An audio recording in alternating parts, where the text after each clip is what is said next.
삼손 시대의 이스라엘 백성들은 영적으로 아주 어둡고 무지한 삶을 살았습니다. 그들은 침략자인 블레셋 사람들과 뒤섞여서 살았습니다. 그전까지는 영적으로 아무리 어두워도 그래도 다른 나라가 침략을 해오면 맞서서 싸웠습니다. 사사를 중심으로 해서 백성들이 싸웠습니다. 그런데 삼손 시대에 이르러서는 더 이상 블레셋과 싸우지를 않습니다. 그들의 압제를 당연시 여기고 그들의 체제에 순응하면서 살아갑니다. 그들의 풍습과 우상 숭배를 다 받아들이고 블레셋의 문화에 동화되어서 살아갑니다. 삼손은 더 한심합니다. 사사라는 사람이 블레셋 여자와 결혼을 합니다. 삼손은 바람기가 다분한 사람이지요. 블레셋 사람 여자의 외모를 보고는 홀랑 넘어간 것이지요. 그래서 할례 받지 않은 이방 여자와 결혼을 합니다. 오늘날로 치면 목사가 여자가 늘씬하고 이쁘다고 불신 여자와 결혼을 하는 것과 마찬가지입니다. 그게 말이 되는 소리입니까? 이 14장, 15장 내용을 간략하게 소개를 해드리겠습니다. 그럼 여러분은 어떻게 해야 되죠? 집에 가서 복습을 해야 되죠. 말만 하지 말고 꼭 복습을 하셔야 됩니다. 삼손이 결혼할 여자 집에 가는데 도중에 사자가 나타났습니다. 삼손이 힘은 그냥 완전 슈퍼맨이니까 맨손으로 그 사자를 찢어 죽여버렸습니다. 며칠 후에 같은 지점을 지나가는데 사자 사체에 벌이 꿀을 모아놓은 것을 보고는 그 꿀을 떠다가 먹었습니다. 그리고 부모님에게도 갖다 드렸습니다. 삼손이 이 나시린의 서약을 깨트려 버린 것이죠. 나시린은 동물의 사체를 만지면 안 됩니다. 그런데 그는 하나님과 맺은 이 나시린의 언약을, 서약을 아무렇지도 않게 깨트려 버립니다. 자기만 깨트리는 것이 아니라 부모님도 깨트리게 만들었습니다. 신부집에 갔는데 거기 모여있는 블레셋 이 사람들, 신부의 친구들에게 옷 60벌을 걸고 내기를 하자고 제안을 했습니다. 삼손은 이 시시한 내기 같은 것을 좋아하는 경박한 사람입니다. 내기에 그가 져버렸습니다. 그러니까 화를 그냥 불같이 내면서 블레셋 마을로 가가지고 사람들 30명을 쳐 죽이고 옷을 60벌 빼앗아 가지고 그것을 이 신부의 친구들에게 주었습니다. 내기에 졌으면 정당하게 갚아야지 다른 사람들을 죽이고 옷을 빼앗아서 갚는다, 그것도 말이 안 되는 짓이지요. 장인이 이런 사람은 도무지 안 되겠다 하고는 신부를 다른 남자에게 주어버렸습니다. 얼마 후에 삼손이 찾아오니까 신부 동생이 있으니까 그 동생하고 자네는 결혼을 하라고 삼손을 회유를 합니다. 삼손이 내 사랑을 그렇게 짓밟아 버릴 수 있느냐, 이게 다 블레셋 사람들이 장인을 협박해서 그렇게 된 것이다 하고는 복수를 하는데 희한하게 복수를 합니다. 여우를 300마리 잡아서, 그 많은 여우를 어떻게 잡았는지도 잘 모르겠지만 하여튼 여우를 300마리를 잡아가지고 2마리씩 꼬리를 묶어서 그 가운데 횃불을 꽂아서 블레셋 사람의 밭에다가 몰아넣어 버렸습니다. 그러니까 그 넓은 밭이 그냥 전부 불에 타서 잿더미가 됐습니다. 블레셋 사람들이 분노가 폭발해서, 그래서 삼손의 신부와 그 아버지 장인을 불살라 죽여버렸습니다. 그 시대 사람들이 정말로 무섭습니다. 밭을 불태웠다고 사람을 그냥 불살라 죽여버렸습니다. 또 삼손은 잔인한 면에서는 지지 않지요. 그에 대해서 복수를 한다고 또 블레셋 사람들을 엄청 죽였습니다. 여러분, 삼손이 블레셋 사람을 죽인 것은 잘한 일이다 싶습니까? 이스라엘을 압제하는 그 원수의 나라 사람들이니까 그를 죽인 것은 잘한 일이라 싶습니까? 삼손이 그런 차원에서 죽인 것이 아닙니다. 자기의 분노와 혈기를 이기지 못해서 무차별로 사람을 죽인 것입니다. 삼손은 정욕과 혈기와 폭력에 사로잡혀 사는 아주 좀 단순하고 미성숙한 사람이었습니다. 그러니까 블레셋 사람들이 삼손하고 바로 싸워서는 안 되겠으니까 이스라엘과 전쟁을 하겠다고 몰려들었습니다. 겁을 먹은 이스라엘 백성들이 삼손을 결박해서 블레셋에게 넘겨주었습니다. 삼손이 동족들에게 일부러 결박을 당해 준 것이죠. 그래서 블레셋 사람들 앞에 끌려갔는데 한번 힘을 쓰니까 그냥 밧줄이 두두둑 하고 다 끊어져 버렸습니다. 삼손이 나귀 턱뼈로 블레셋 사람 1000명을 혼자서 나귀 턱뼈로 1000명을 죽여버렸습니다. 여러분, 스토리를 들으면서 무엇을 느끼십니까? 정말 혼란이 극에 달한 시대 아닙니까? 이스라엘과 블레셋과 삼손 사이에 누구 하나도 바르게 사는 사람이 없습니다. 그들 사이에 폭력과 배신과 죽음이 난무하는 혼란이 극에 달한 시대를 우리가 보고 있습니다. 자, 그러면 이 14장, 15장을 통해서 우리가, 오늘을 사는 우리가 배울 수 있는 교훈이 뭔가 하는 것을 생각을 해보십시다. 첫째는 우리는 세상 문화와 더불어 싸워야 합니다. 그 당시 이스라엘 백성들은 블레셋과 싸우지를 않았습니다. 그들의 문화를 받아들이고 그것에 동화되어서 살았습니다. 그렇게 해서 한 세대쯤만 지나 보십시오.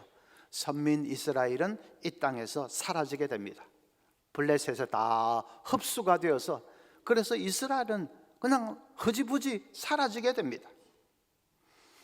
마찬가지입니다. 우리도 오늘날 세상 문화와 더불어서 싸워야지, 싸우지 않으면 결국은 우리는 세상에 흡수가 되어서 기독교는 이 땅에서 사라지게 될 것입니다. 안타깝게도 서구 교회는 벌써 그 길에 접어들었습니다.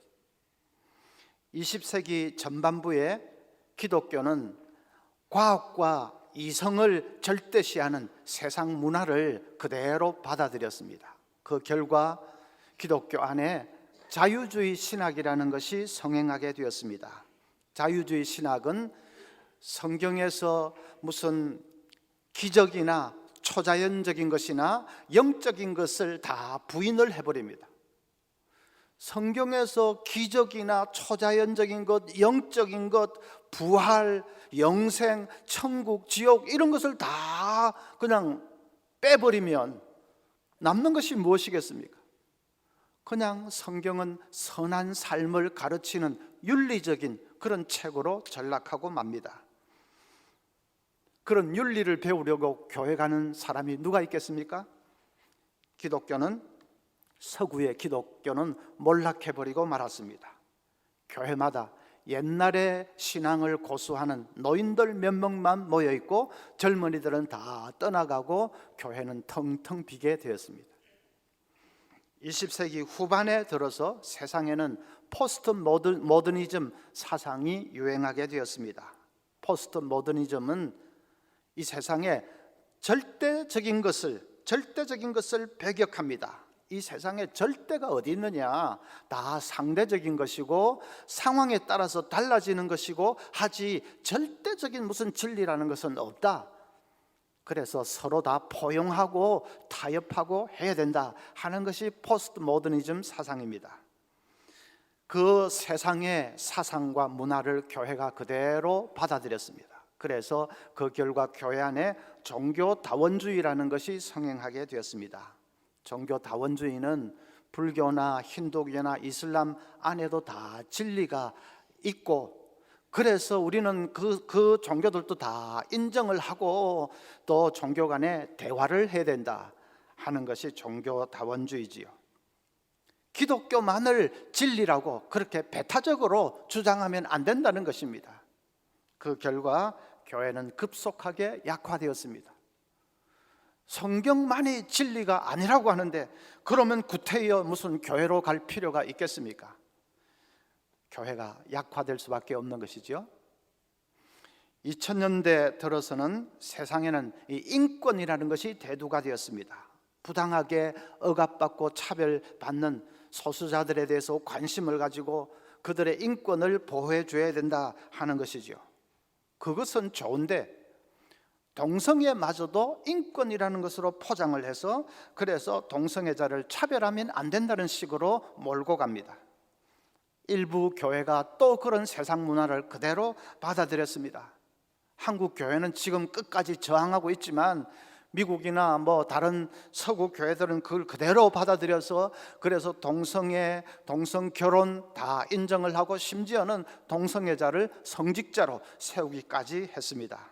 그 결과 교회가 분열이 되고 급속하게 약화되는 것을 우리가 보고 있습니다. 자, 그 모든 세상 역사에서 볼 수 있듯이, 역사적인 사실이 보여주듯이 교회는 세상 문화에 동화되면 안 됩니다. 잘못된 세상 문화와 더불어 싸워야지 거기에 동화되면 안 됩니다. 마이클 윌콕이라는 신학자는 세상과 교회 사이에 평화로운 공존이란 있을 수 없다, 갈등이 없다면 세상이 정복한 것이다, 그렇게 말했습니다. 정말 그렇습니다. 우리와 세상 사이에 아무 갈등이 없다면 그것은 이미 우리가 세상에 정복당했기 때문에 그런 것입니다. 어떤 분들은 직장 생활하면서 갈등이 심하다고 말합니다. 직장에서 정말 이런 식으로 흘러가도 되는지 양심상 갈등이 많다고 그렇게 고민을 토로합니다. 그게 정상입니다. 갈등이 있어야 됩니다. 천국 백성이 세상 직장에서 아무 갈등이 없이 그냥 평화롭다면 그건 이미 세상에 정복을 당했기 때문에 그런 것입니다.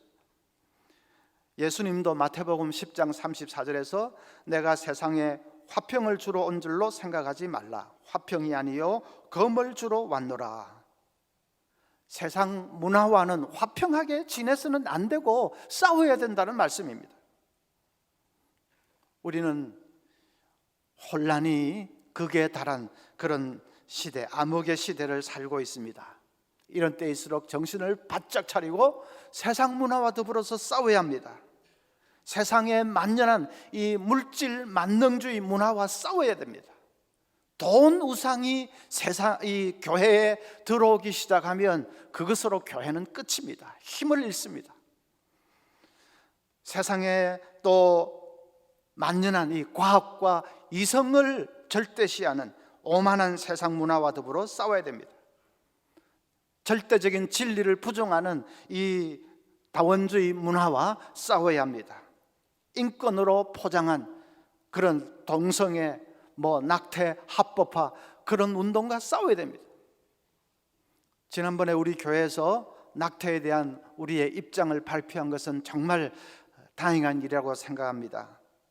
앞으로도 하나님의 창조 질서와 성경적인 진리에 반하는 그런 세상 문화와는 계속해서 싸워야 합니다. 그러지 않고 그냥 넓은 길로, 세상 따라 넓은 길로 가는 그 순간부터 교회는 생명력을 잃고 급속하게 약화될 수밖에 없는 것을 우리가 명심해야 되겠습니다. 둘째는 우리는 성령의 열매로 세상을 변화시켜야 됩니다. 삼손은 엄청난 괴력으로 블레셋 사람들을 쳐부쉈지요. 그 엄청난 힘은 분명 하나님이 주신 것입니다. 하나님이 주신 은사입니다. 그런데 삼손은 성령의 은사는 있는데 성령의 열매가 없었습니다. 사랑과 희락과 화평, 또 자비, 절제, 그런 성령의 열매가 없었습니다. 그러니까 결국은 그 자신도 불행한 삶을 살았고 세상을 변화시키지도 못했습니다. 오늘날도 보면 은사를 받은 사람들이 있습니다. 설교를 그냥 탁월하게 잘하는 사람이 있습니다.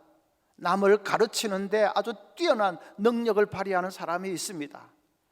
기도의 능력이 있어서 그냥 신유의 역사가 일어나고 방언이 터지고 하는 사람들이 있습니다. 다 귀한 성령의 은사들이죠. 그런데 은사만 있으면 안 되고 열매가 있어야 됩니다.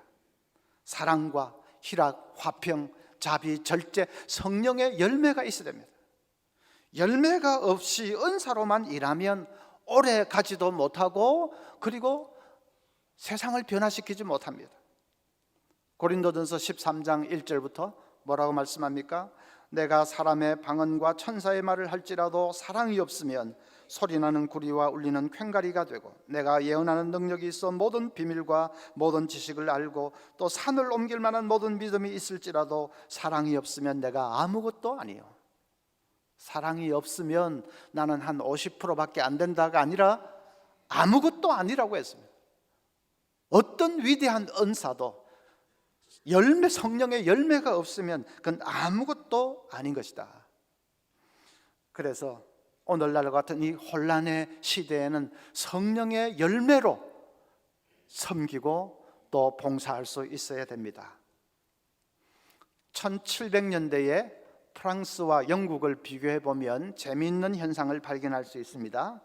프랑스는 왕실이나 귀족들이 다 썩었으니까 온 나라가 그냥 병이 들어버렸습니다. 결국 프랑스 대혁명이라는 피해 혁명이 일어나서 노동자 농민들이 나라를 뒤집어 엎어버렸습니다.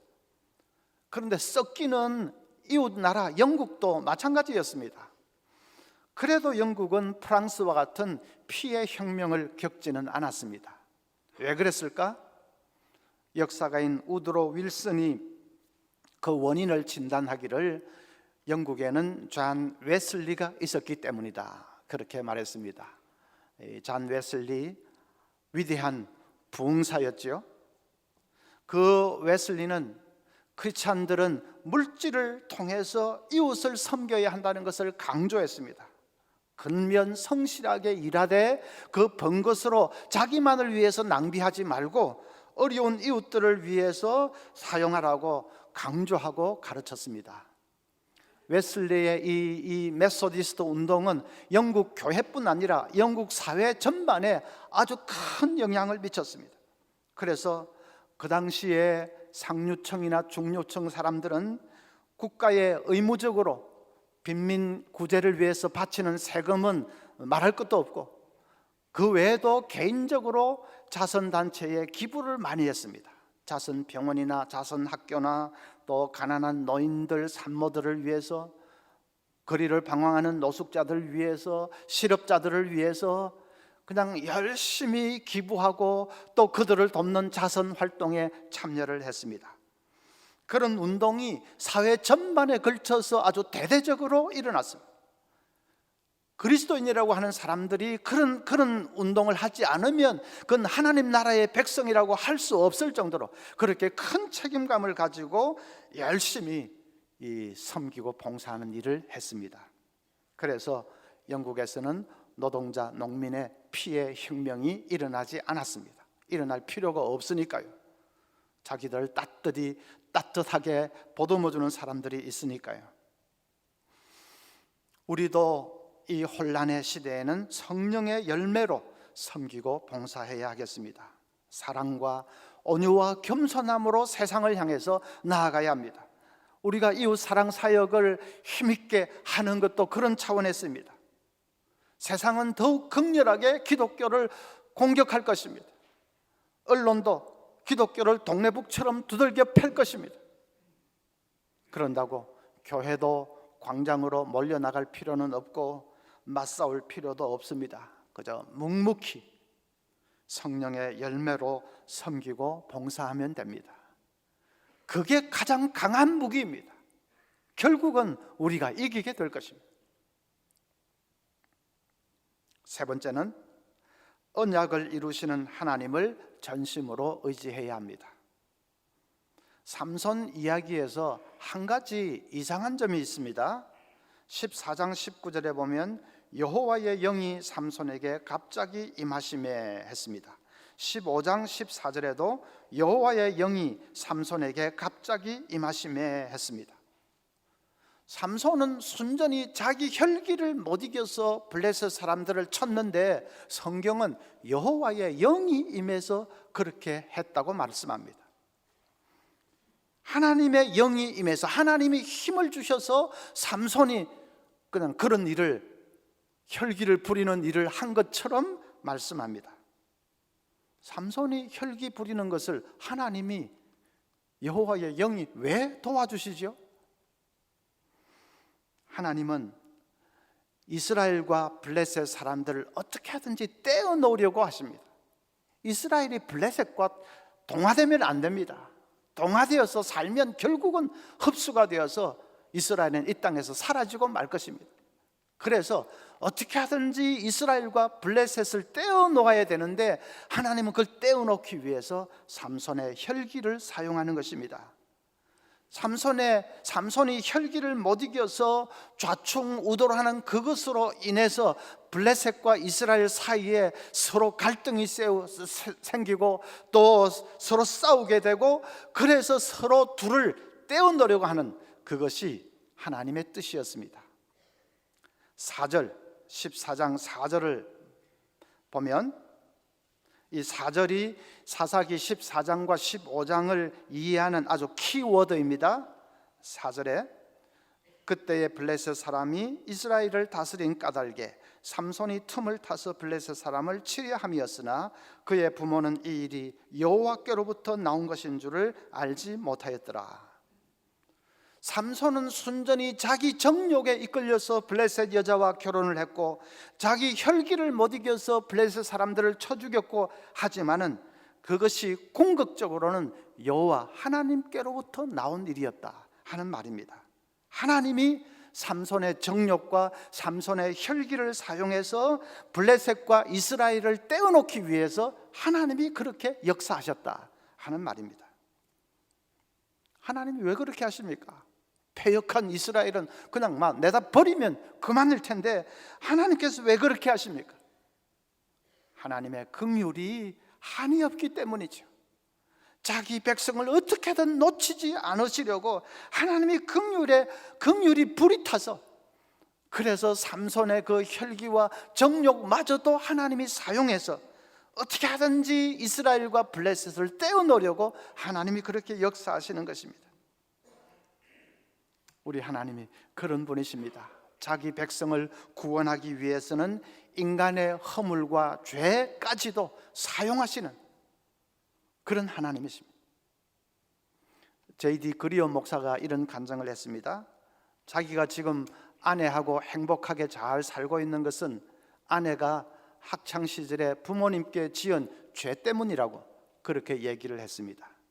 아내는 옛날 학창시절에 이제 대학에 입시 원서를 넣는데 버지니아 대학하고 버지니아 공대하고 두 곳에서 동시에 합격 통지를 받았습니다.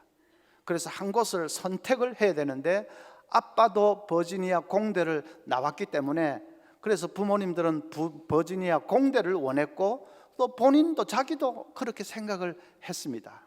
그런데 등록하기 전날 밤에 아내가 부모님과 심하게 말다툼을 했고, 그래서 부모가 밉다고 부모님이 원하는 버지니아 공대가 아니라 버지니아 대학에 그냥 등록을 해버렸습니다. 심통을 부린 거지요. 버지니아 대학 다니다가 한 번은 기독 학생의 수련회에 참석했는데 거기에 그리어 목사가 강사로 온 것입니다. 거기서 두 사람이 만나서 결혼을 했습니다. 그러니까 만약에 부모님과 말다툼을 하지 않았더라면, 그래서 부모님 원하는 대로 버지니아 공대에 입학을 했더라면 그리어 목사를 만나는 일도 없었을 것이고 뭐 두 사람이 결혼을 하지도 못했을 것입니다. 그래서 그리어 목사는 아내가 부모님과 말다툼한 그 죄를 지은 그것 때문에 지금 자기들이 만나서 행복하게 살고 있다, 그렇게 간증을 했습니다. 그 목사님의 경우도 분명히 하나님이 인도하신 것 아닙니까? 인간의 심통마저도 하나님이 사용하셔서 그래서 복된 길로 인도하신 것입니다. 그러면 일부러 죄 지어도 되겠네? 그 말은 아닙니다. 일부러 죄를 지어도 좋다, 그런 말은 아닙니다. 삼손이 하나님의 뜻을 이루려고 일부러 혈기를 부린 것은 아니지 않습니까? 그냥 진짜로 혈기가 나서 혈기를 부렸는데 초월자이신 하나님은 그 혈기와 죄마저도 사용하셔서 이스라엘과 블레셋을 떼어놓기 위한 그 하나님의 도구로 그렇게 사용을 하신 것이죠. 그래서 하나님은 인간의 죄와 허물과 약함마저도 사용하셔서 언약의 백성들을 선한 길로 인도하십니다.